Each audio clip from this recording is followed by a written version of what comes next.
All right, we're back with the Fox News Alert. President Trump is not letting up when it comes to pressure on Iran, issuing a fresh warning to Tehran about compliance. But leadership is trying to walk back a key part of the memo of understanding. Trey Yingst joins us now in Tel Aviv. Trey, what are they walking back?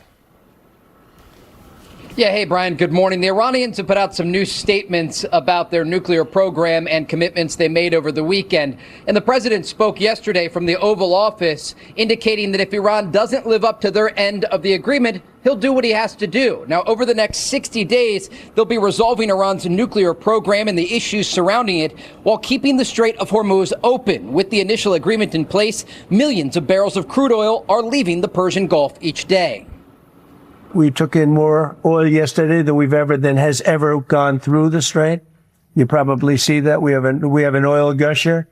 The Strait is totally open. You know that, and we're negotiating. We'll see how that all goes. But we have two things: we have an open Strait, and we have a country that will never have a nuclear weapon. Will never, ever have a nuclear weapon.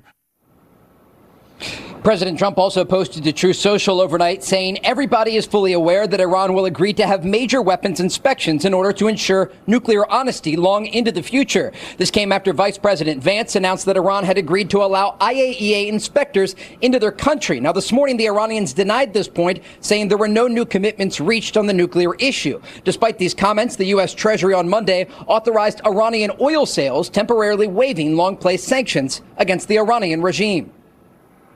While the agreement has not been finalized, the sanctions are still in place. So we needed a waiver to be able to sell our oil, do our work with the bank. This needs to be released temporarily until we can remove the sanctions. The work for this waiver has been done. President Trump just moments ago posted to Truth Social saying 19 million barrels of oil flowed out of the Hormuz Strait yesterday. He goes on to say an all-time record. Oil prices are tumbling down and the world is a much safer place. Brian? All right, thanks so much, Trey. Appreciate it. Let's bring in Fox News contributor Mark Thiessen joins us now. Mark, just 3 minutes ago, the president posted this on Truth Social. Despite their protestations and to the contrary, coupled with the drumbeat of fake news, which is doing everything possible to make the U.S. victory as small and insignificant as possible. Iran has fully and completely agreed to highest level nuclear inspections long into the future.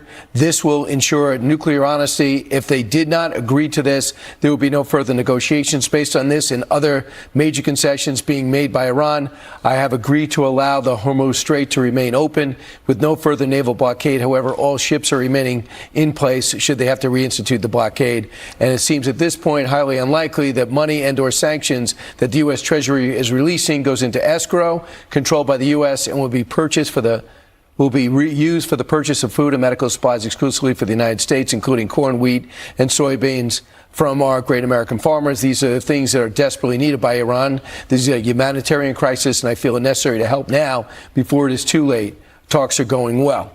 Mark Thiessen. So, first of all, let's keep a few things in mind. For 47 years, Iran has been at war with the United States, and President Trump is the first president to fight back. 4 presidents said that Iran could not have a nuclear weapon. Trump is the only one who did anything about it.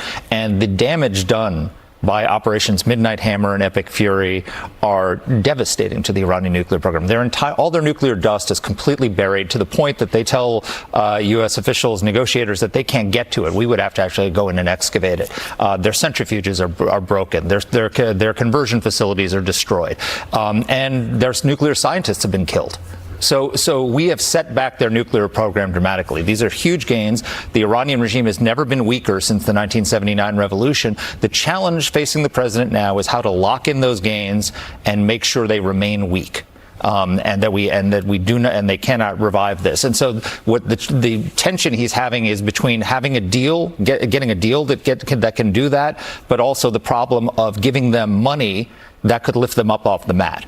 And that's the tension we're in right now at this moment. So the frozen funds. I like the idea from last week when Scott Bessent says we're going to use the frozen funds to rebuild our bases that were damaged during the war. I don't know where that statement went. Yeah. I also would like with the frozen. I like the idea of them beginning farm goods, but I have not seen Iran back that up. Yep. And number 3, what I don't like is as of today they're able to sell their oil by dollars. So they're making billions of dollars by selling their oil for the first time in decades. Yeah, they should not be able to get any kind of cash without having given some major concessions at the negotiating table in terms of the nuclear program, in terms of turning it over. But another thing that we could use the frozen funds for, the Democrats are refusing to support a Iran supplemental. We're asking, there's an $80 billion Iran supplemental to pay for the war. Why don't we use the frozen funds to pay for that? Let's have the Iranians pay for all the weapons that we use to destroy their nuclear program and repay the United States so that we can restock our stockpiles of weapons.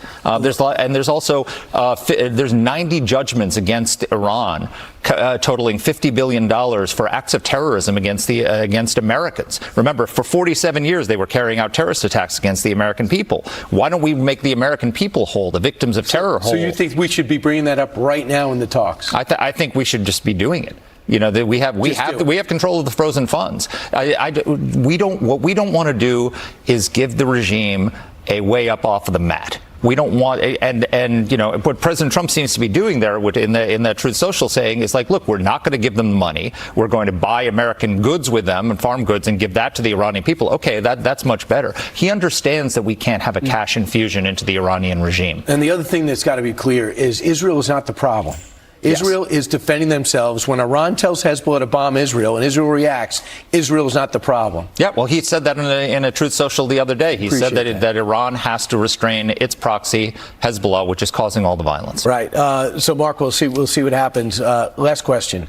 Do you believe there's a so-called moderate faction with the Iranians, and Halibut represents that? And do you believe it's a different school of thought than the supreme leader? I know a moderate Democrat, a moderate Iranian is like a moderate Nazi. True. I mean, having said that, do you think there's a difference?